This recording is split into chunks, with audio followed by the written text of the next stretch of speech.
वो मिनी मर्ग की आबादी नज़र आ रही है।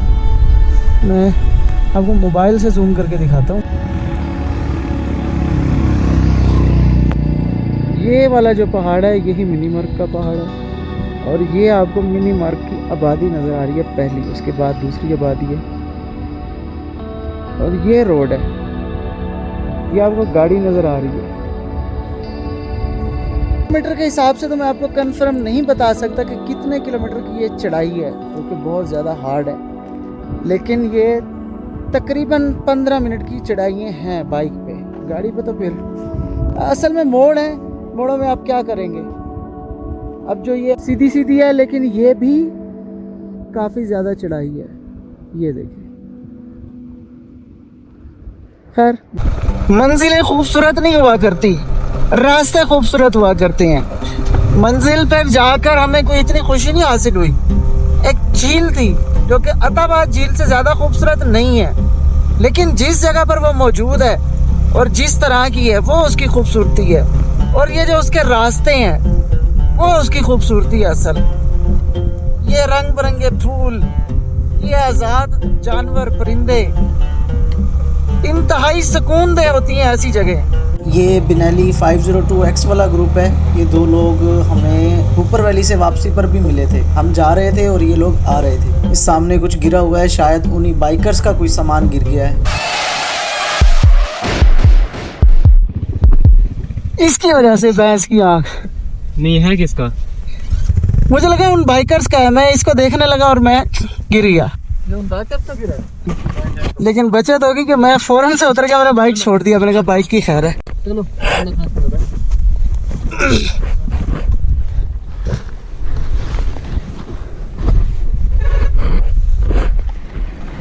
सीन ये हुआ कि उसी टाइम वो दो बाइकर्स गुजरे थे, बिनैली वाले, और ये शॉपर पड़ा हुआ था। मुझे लगा कि उन बाइकर्स का कोई सामान गिर गया है। मैं जैसे ही रुकने लगा तो ये सेंटर में जो दराड़ है इसके करीब ही मैं रुका हुआ था, और मैंने जैसे ही बाइक न्यूट्रल की वो मेरी तवज्जो सारी उस सामान की तरफ थी। मैं देख रहा था कि इसमें क्या चीज़ है।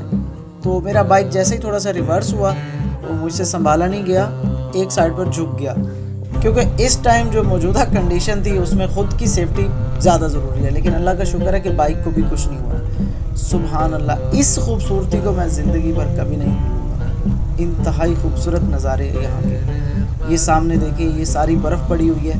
इस तरफ भी कुछ बर्फ़ के तोदे पड़े हुए थे। ये दिखने में छोटे छोटे लगते हैं, लेकिन इनके काफ़ी साइज़ में काफ़ी ये बड़े बड़े हैं।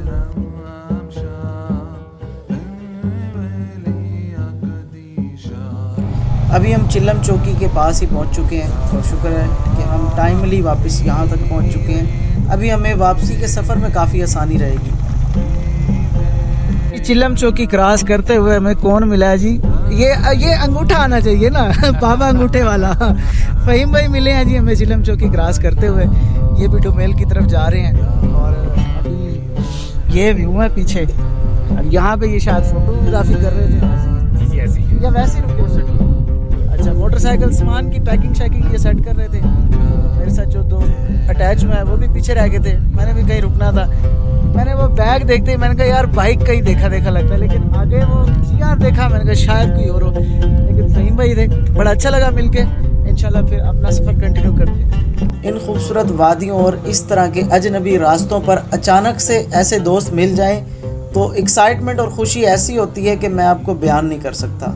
और इसी एक्साइटमेंट में मैं फ़हीम साहब का सही से आपको तारुफ भी नहीं करवा सका। फ़हीम साहब का ताल्लुक़ रहीम यार ख़ान से है, और ये मोस्ट सीनियर बाइकर हैं। पाकिस्तान ओल्ड एडवेंचर क्लब के फाउंडर भी हैं। बहुत ही खुश अखलाक, मिलनसार तबीयत के मालिक हैं, और ये मुझे अक्सर किसी न किसी इवेंट पर कहीं ना कहीं मिल ही जाते हैं। इस जगह का नाम है जी आई गाह, यानी ये आई गाह है या पूछ रहा है कि आएगा। खैर, यहाँ पर हमारी टी ब्रेक हुई है, चाय पी रहे हैं, और यहाँ पर कोई डिश ऐसी नहीं है जो मटन के बगैर बनती है। ये मटन कढ़ाई, मटन फ्राई, मटन गोश्त, मटन बिरयानी, मटन दाल, मटन यखनी, मटन रोस्ट, मटन सब्ज़ी। शुक्र है mutton cold drinks, mutton special चाय, मटन चपाती नहीं है। वो फिर सही डायलॉग है ना कि हम पहाड़ के लोग हैं बचा, हम दुब्बा गिराते हैं। 250 की दाल सब्ज़ी लेंगे तो चपातियाँ साथ फ्री हैं, और यहाँ पर मटन का रेट है 2400 रुपये, और जहाँ रात हम रहे थे वहाँ 6000 रुपये था। माफ़ी भाई। इस टाइम जितनी भी जीप्स जा रही हैं या तो ये लोकल हैं या फिर वहाँ नाइट स्टे करने वाले लोग हैं।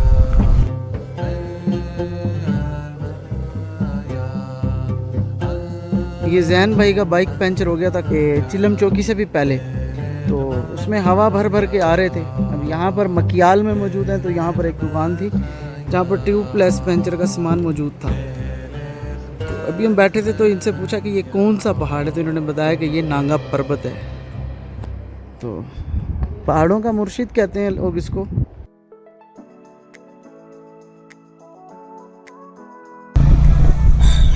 ये है जी पकोड़ा गांव।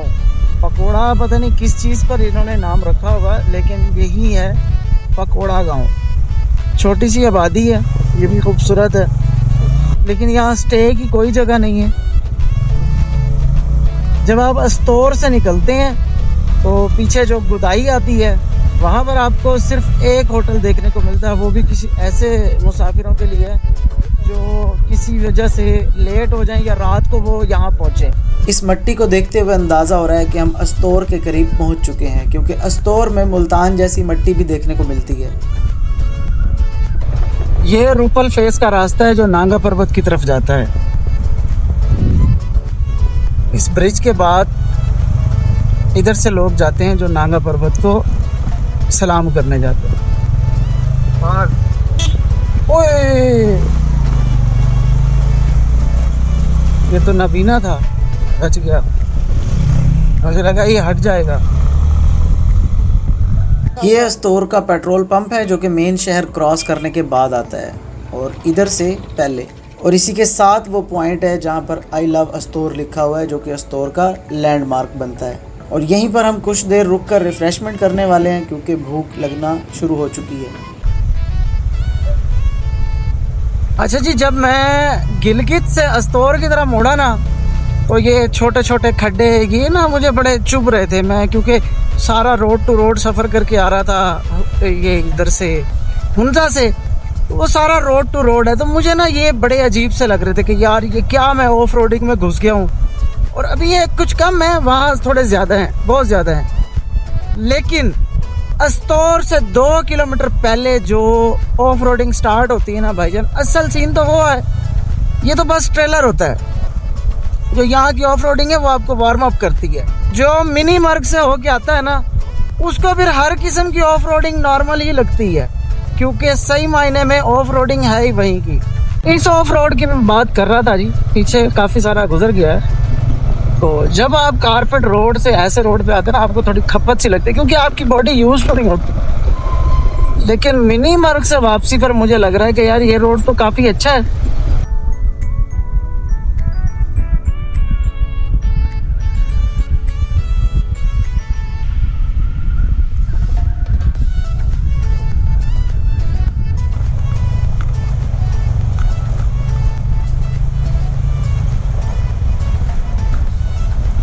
फाइनली जी कोई रोड की हालत बेहतर नज़र आना शुरू हुई है, जो इस बात की दलील है कि हम जो जगलोट और अस्तौर का जंक्शन है उसके करीब पहुंचते जा रहे हैं। अभी ये एक ब्रिज है, इसके बाद दूसरा और तीसरा ब्रिज जो है वो जगलोट जंक्शन का है। कल जब मैं शाम को इसी रोड से गुजरा इस जगह से, और उस टाइम यहाँ पर बिल्कुल वीराना था, पहाड़ों की वहशत बाहर आ रही थी, और मैं ये सोच रहा था कि कहीं मुझसे गलती तो नहीं हो गई कि मैं अकेला इस टाइम इस सुनसान रास्ते की तरफ मुड़ चुका हूँ, जिसका मुझे कुछ पता भी नहीं है। लेकिन फिर एक ही चीज ज़हन में आई, रास्तों की परवाह करूंगा तो मंजिल बुरा मान जाएगी।